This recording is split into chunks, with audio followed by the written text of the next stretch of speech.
ce que ça a généré, les problématiques aussi, encore une perte très intéressante, bon, qui a été plus ou moins comblée. On va revoir ça, on va reparler de l'or aussi laquelle je suis toujours en position à la vente. Donc ça se passe toujours bien, on a vu plusieurs, on va commencer par là, plusieurs plus bas depuis nos ventes hein, sur ces niveaux-là. On a vu celui-ci, on a vu celui-là qui était, comme je disais ce matin au gars, vraiment si j'avais voulu sortir rapidement, je serais sorti sur ma Bollinger du daily, puisqu'elle a rebondi. Moi, c'est pas ce que je vise. Ce que je vise, vous l'avez ici dans un premier temps, nos take profits qui sont sur les niveaux en fait de la bande de Bollinger au départ de cette vente réellement. Donc elle est ici. Et puis mon objectif réel, hein, qui est un petit peu en dessous, pour l'instant encore, qui est la moyenne des bols du weekly. Donc on est sur une position de weekly daily 4 heures. Donc on est sur du long terme, on est toujours gagnant, etc.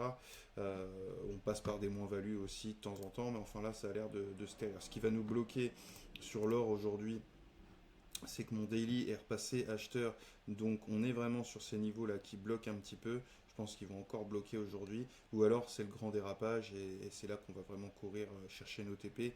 Donc on attend des gros gains sur cette position.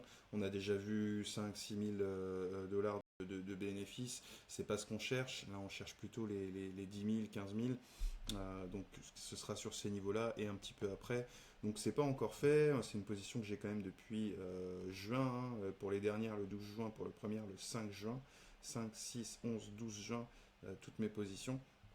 Donc ça prend son temps.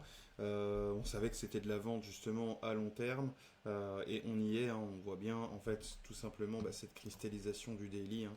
On est dans un range en daily qui met le doute à l'ensemble des opérateurs. Euh, Beaucoup d'acheteurs, je présume, perçoivent eux une accumulation avant distribution. Je suis convaincu de l'inverse et du fait qu'on va plonger à la vente justement. Et c'est ce qui va nous permettre d'aller chercher le bas du weekly et de sortir vraiment beaucoup de positions acheteuses et de faire beaucoup de mal à ces acteurs du marché, ce qui est un peu le but des marchés financiers, de sortir un petit peu tout le monde à l'achat comme à la vente.